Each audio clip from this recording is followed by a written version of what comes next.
این خاطره را که امرویتون شریک می سازم از تاریخ 9 آگوست سال 2019 است. دشمن بار اول که بالای هلمند حمله کرد که میخواست هلمند سقوط بده ناکام شد و بعدا بازم او حتما سال 2017 بود، اما در سال 2019 بازم دشمن با تمام طاقتی که داشت با کمکی های از قندار، ارزگان، فرا، نیمروز، هرات، بازغیس، زابل که نیرو کشی کرده بود آورده بود تمام جاسوس های آیسای پاکستان. هرچی که زور زد بازم نتونست که به بار دوم هلمند سقوط بده و یک تعداد رهبری که از کابل لازم ولایت هلمند شده بود که مرادری مراد بود، بعض سطح رهبری دیگه بود به شمول رهبری موجود در هلمند و به ما وظیفه سپرده شد تا ساحه چانجیر که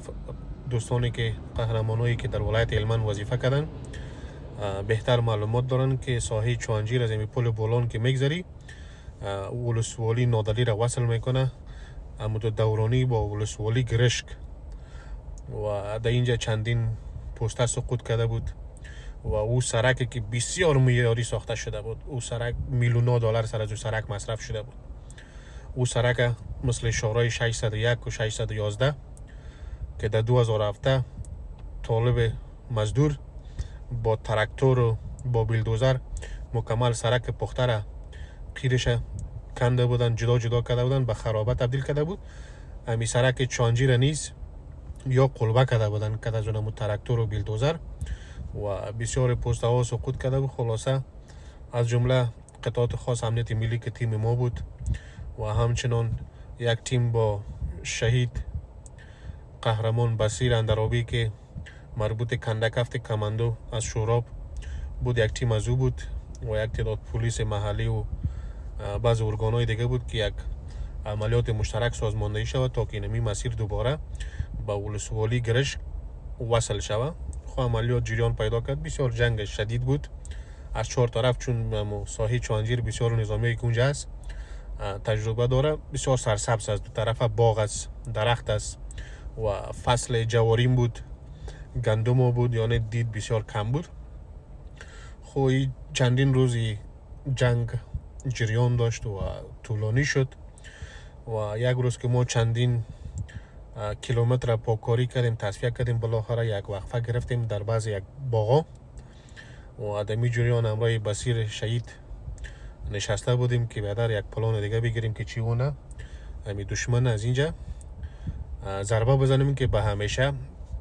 از اینجا حذف شون و از اینجا پاکاری شود تا اینمی سرک وصل شود و تیمای تعطیر اینمی ماینای را که یا در داخل سرک عمومی جاگذاری کرده بود اینمی ماینا را هم خونسا بکنه. خب پلان گرفته شد، ترتیب گرفته شد، تیم ما بود، تیم کماندو بود.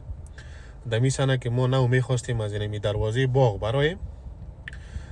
وقتی که طرف لشکرگاه حرکت میگوییم در این باغ که ما بودیم در دست راست بود، دروازه زی باز بود به طرف دیگه خانه و باغا به دست چپ. امی بصیر شهید که می یک سرباز برآمد دیگه برآمد دیگه، این بصیر شهید که برآمد یک ترس این دنمی استقامت روی زی سطحی نشانزن دشمن فهمیدی بعدر میخواست که در روی زی بزنه، سطحی دمی کومیزی مرمی ثابت کرد و کومیزی نمه قدر چیر کرد و زخمی شد. باز من معکسکشم اینجا میگذارم. واقعا بصیر اندرابی یک جوان زحمتکش، یک قهرمان شکست ناپذیر، یک جوانی بود که خلاصه در هیچ مبارزه نبود، رشوتخور نبود،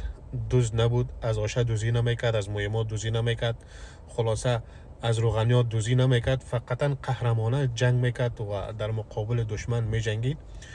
روحش شاد و یادش گرامی بود. انشالله بعضی داستانهای دیگر رو نیست همراهتون شریک میکنم. عکسک شهیدم در اینجا براتون میگذارم که امو سنه رویش تیم مدیک خودشان و مدیک ما سرش رویش پاسمان کرد و بازم با وجود از اینکه زخمی بود ساحر اعلان نکرد تا آخر استاد شد، با اونمو زخمش جنگید تا که اونمو سرک چانجیر وصل شد.